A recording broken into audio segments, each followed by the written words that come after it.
Yo, oh my God. Wait. Yeah. This one is it right here. Could Magneto survive the Terminator?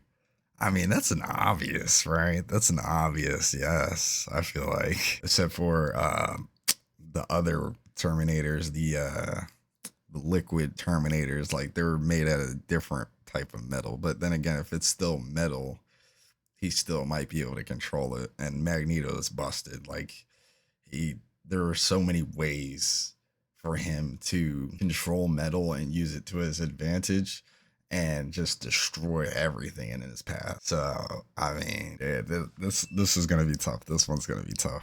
After this one, we're definitely. I know I keep saying this, but we're definitely doing the Doctor Strange versus Superman joint because I want to see that bad. Like I want to see that really bad. But yeah, let's check this out, dude. Oh my God, could Magneto survive the Terminator? Let me know what you guys are thinking down in the comments below right now. Is Magneto surviving the Terminator? Obviously, right? Obviously. City is ash. Los Angeles, what's left of it, stretches out in every direction. Cracked concrete, collapsed freeways, the rusted skeletons of skyscrapers still smoking 3 years after Judgment Day. And walking through all of it, completely unbothered, is Eric Lenscher. Eric Magneto, Lenscher, the master of magnetism. Have you ever thought about what would freaking Heisenberg is his son. Magneto is the father of Heisenberg. actually happen if you dropped the most powerful mutant on Earth right into the middle of the Terminator apocalypse? Because most people assume it's a 5-minute stomp. Magneto shows up, waves his hand, and every machine on the West Coast folds like tinfoil. Yep. Done. Roll credits. But Skynet is not just a machine. It's a supercomputer that spent decades processing every threat variable humanity ever produced. And today, we're gonna find out what happens when it processes one more. Let's dive in. Let's dive in. Tier 1, the Iron Graveyard. Yeah, the first wave T-800s are hits done. just outside what used to be Culver City. 18 T-800. Culver City? Yo, that's crazy because my aunt used to live in Culver City. I was just there like a couple years ago too. Endoskeletons, full hyperalloy combat chassis, cresting over a pile of burned out school buses. Behind them, 2 aerial hunter killers, rotators screaming, plasma cannons already hot. Any human resistance cell would slag in under 4 seconds. Magneto stops walking. He tilts his head like he's listening to music only he can hear. And then he just closes his fist. Every T-800 in the formation crumples simultaneously. Not slowly, not piece by piece. All at once, folded inward like aluminum cans. Yeah, they're because done, to dude. him, that's basically what they are. The hyperalloy combat chassis Skynet manufactures in this era is a high-grade titanium steel alloy,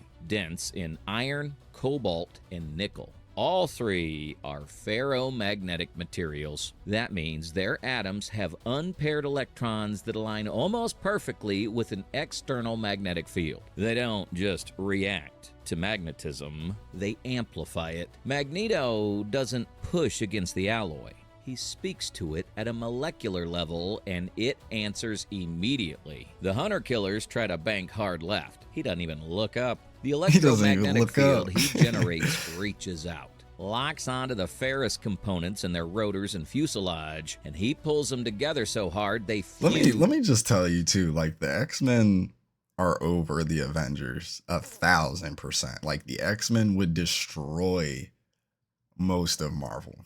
Like any X-Men characters, villains, or heroes, they would absolutely destroy most of the MCU. Like the MCU stands no chance against X-Men. X-Men are the most busted. Like they're the greatest. They're the greatest heroes and villains of the whole MCU universe, in my opinion.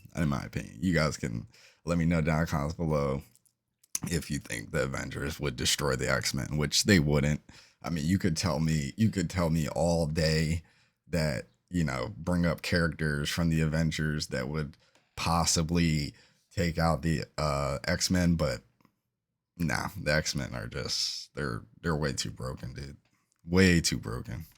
Into a single twisted mass that drops straight into the earth. The whole engagement lasts maybe 11 seconds. He's breathing Maybe normally. 11 His heart seconds. rate hasn't moved. This is what we'd like to call S-tier survival. Yeah. Zero threat, Make it a zero triple energy S. cost. Magneto fighting traditional Skynet hardware is like asking whether a flamethrower can melt ice. It's not really a question. The real question is whether the ice is paying attention.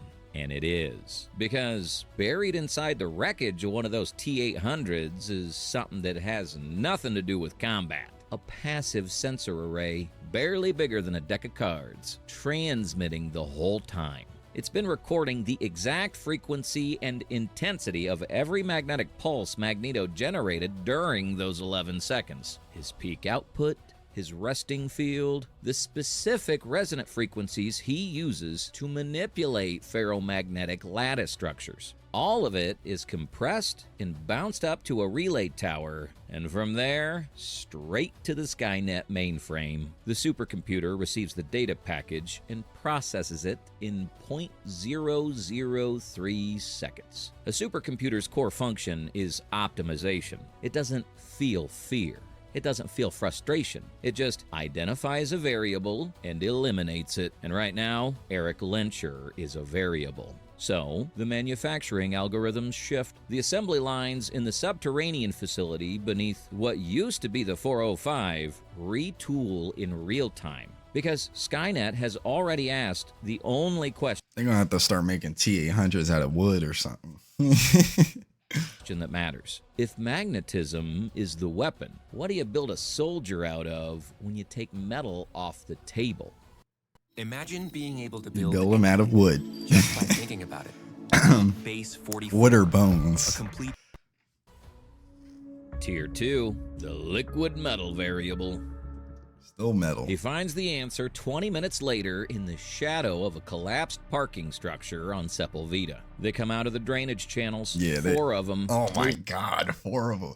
Dude, Wolverine was going up against just one. Magneto needs 4 of these dudes. Like, that's crazy. Moving wrong, too fluid, too quiet. No servo whine, no mechanical footfall. They look like T-800s at first glance, roughly humanoid, but the surface shifts when they move, catching the gray light like mercury.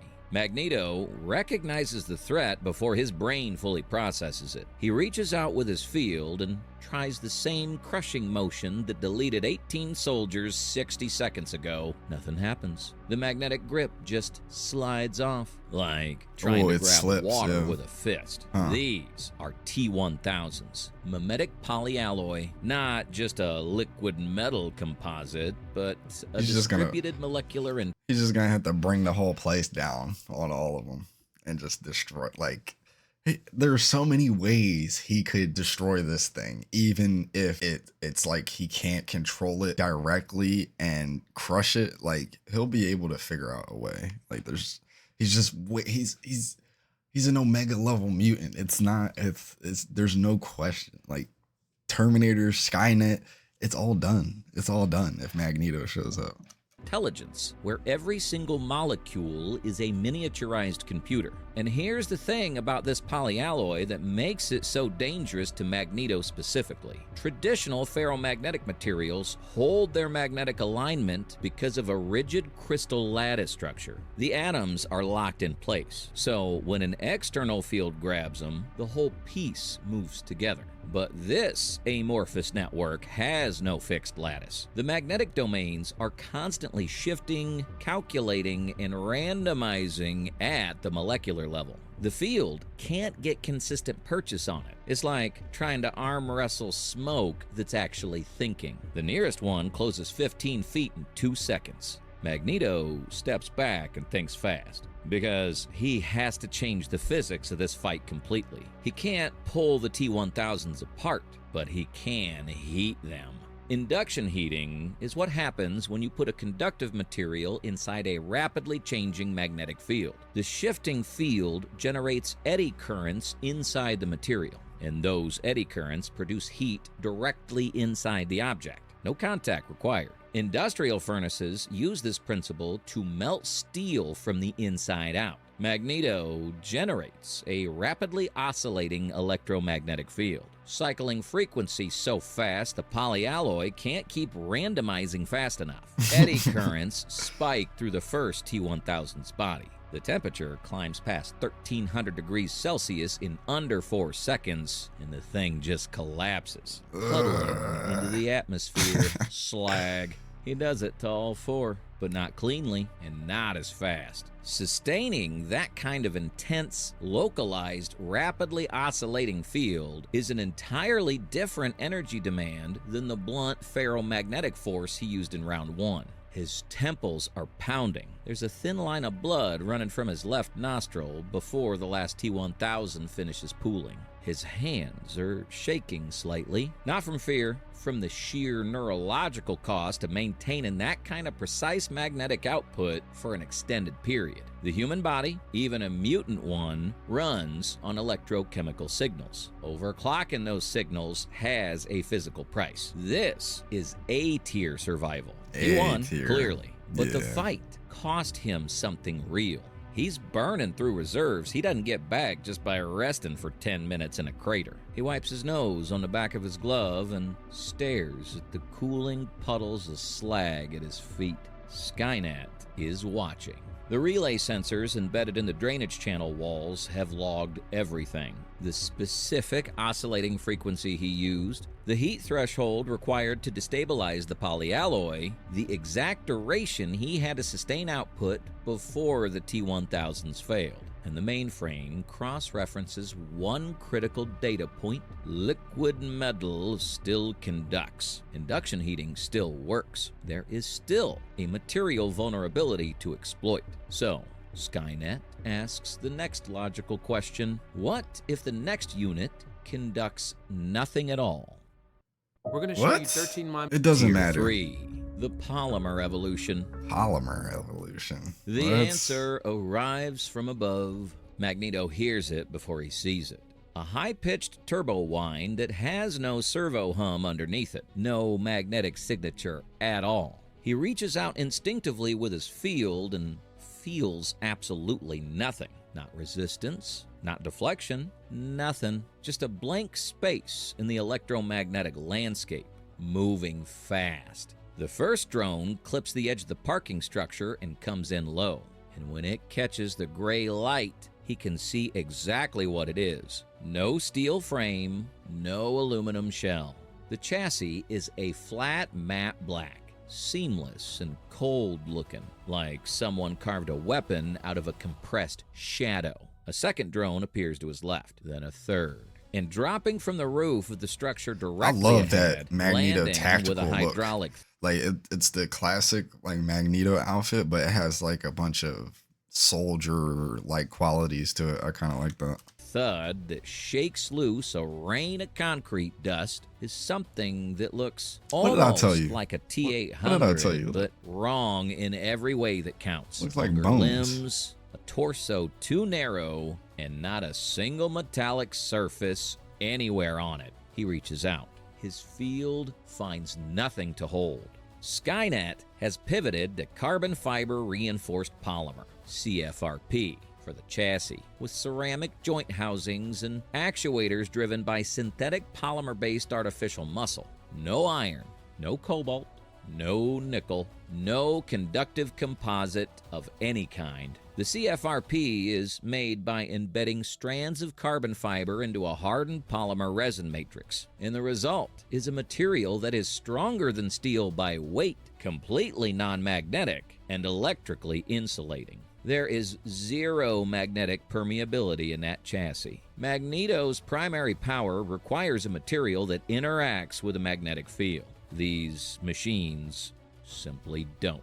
To his X-gene, they aren't completely invisible because he can still perceive the faint ghost of their internal electrical impulses, but they are entirely untouchable. He has no physical handle to grab, which means the entire basis of every fight he's won in the last 30 minutes is gone. He adapts immediately because that's what he does. Yep. He can't touch the machines directly, so he grabs everything around him. Yep. A rebar threaded slab of freeway overpass tears free from the wreckage, and he drives it sideways through two of the drones at 300 kilometers per hour. And they shatter. CFRP is strong in tension, but brittle under concentrated lateral impact force, and he hits them hard enough that it doesn't matter. He strips every abandoned car in a 2-block radius down to their steel frames and builds a spinning debris field. A kill zone he keeps cycling at the edge of his field while he falls back through the rubble. But it costs him.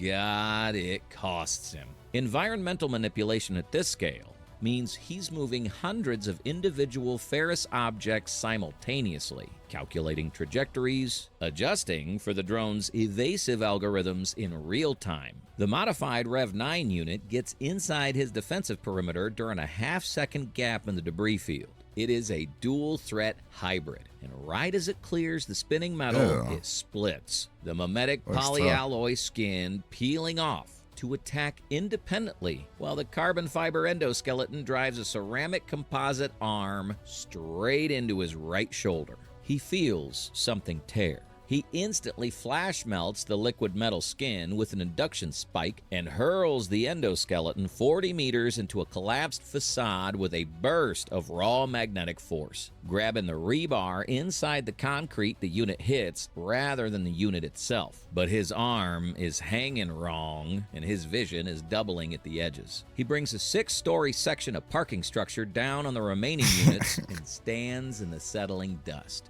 breathing in ragged pulls, blood soaking the fabric at his shoulder. This is C-tier survival. He's winning on adaptation and stubbornness alone now, because the direct power that made him untouchable 20 minutes ago has been almost completely neutralized. He looks down at his shaking hands. Skynet is still watching, and the debris field around him is almost gone. Tier 4, the ceramic climax. He steps out of the dust like it was grown there. No servo whine, no magnetic signature, no sound at all except the slow crunch of ceramic footfalls on broken asphalt. It is taller than a T-800 by about half a meter, built leaner, and the surface of it catches the gray light with a dull, almost chalky finish, the color of bone. Pure, high-density alumina-ceramic, the same class of material used in industrial cutting tools and ballistic armor plating. The joints flex through the piezoelectric actuators, crystals that generate mechanical movement when voltage is applied across them, producing motion with no electromagnetic byproduct whatsoever. No magnetic motors, no conductive components, no ferrous anything, not even trace amounts. I love that movie, Terminator Salvation. That movie is so good. To Magneto's primary sense, the thing doesn't exist. He reaches out anyway, because that's the instinct, the reflex built across decades of using this power. And the field finds nothing, not even the ghost of a signal. The unit closes 15 meters in under 2 seconds, and he throws himself sideways as a ceramic fist drives through the air where his skull was. He hits the ground hard on his injured shoulder, and the pain whites out his vision for a full second. There is no debris field left. He used the last of it, bringing down the parking structure. The street around him is scoured clean, just powdered concrete and ash, and the pieces of machines he already destroyed. No cars, no rebar. There's plenty of stuff underground. Iron of any kind. He pushes to his feet and looks around. Like, I'm fast, sure. Calculating. The unit is 8 meters away and closing at a measured pace because it doesn't need to rush. It has already ran the numbers. It knows what he has left. But Skynet ran the numbers on the surface. It didn't go deep enough. Yeah. Magneto does something he almost never has to do. He reaches down. Not across the city, not through the wreckage, but through the ground itself, pushing his field down through meters of fractured concrete and bedrock and soil until he finds what he needs: iron ore. raw Iron magnetite ore. deposits sitting in the geological substrate beneath the city, exactly where the Geological Survey's Skynet pulled from the California database said they would be. Trace amounts, dispersed, unrefined, normally useless. He pulls. The ground beneath the ceramic unit splits open, and a column of compressed iron particulate erupts upward at hypersonic velocity. Not a weapon in any traditional sense. More like a geological railgun. Raw ore accelerating through a focused magnetic field so tight it's closer to a particle beam than a projectile. It hits the ceramic chassis at the chest, and the unit simply ceases to be a unit. High-density alumina is extraordinarily hard. It's not designed to absorb a ferrous mass moving at that velocity. The thing comes apart in a white powder cloud and rains down across 3 city blocks. Magneto drops to one knee, both hands flat against the asphalt. His nose is bleeding freely now, and there's a high ringing in both ears that won't stop. He stays like that for a long time, just breathing. S-tier power. S-tier. D-tier survival. He won because D-tier he went survival? somewhere Skynet's model Oh. didn't account for. And Skynet is already B tier, if updating that anything. model. B tier. I'll drop it He to B straightens up tier. slowly and looks out at the smoking crater around him. He won the battle. But somewhere beneath the city, a supercomputer just filed all this under incomplete. The next wave is already being designed around everything it just learned. Right. If you were Magneto, could you survive what comes next? Leave a comment Yeah, if I below. was Magneto, I'm destroying the whole entire Earth. I'm going to destroy the whole entire Earth to take down Skynet. Like, yo, I knew this one was gonna be tough. I knew this one was gonna be tough. Magneto easily survives the Terminator. Now, on that scale of like all those Terminators, Wolverine wouldn't. I don't think Wolverine would do too well. Obviously, you know, he's not really offable, but like he can be eventually. But Magneto's a different type of beast, like Omega level mutant, Heisenberg's father. This is Heisenberg times a billion. Like a billion. Let me know what you guys think down in the comments below. He destroyed those things. I knew he would. I knew he would. And the X-Men are the greatest. The X-Men are the greatest. Hit that sub button, hit that like button if you guys enjoyed. Stay tuned tomorrow for the next Nerd Science video. It's either gonna be Superman versus Doctor Strange, or it's gonna be Batman survive the world's best special forces, because I kind of want to see that too. Batman's clapping them, but we'll see. We'll see. Maybe there's Black Ops or something. Maybe Black Ops are like the highest tier of the highest tier of forces that you never hear about. Like, we hear about Delta now, we hear about, you know, Navy SEALs now and stuff like that, but like there are higher tiers of special forces, I'm sure, that are like inhuman. So, you know, we'll see. GG's though. It is Magneto. He's so cool. I love Magneto.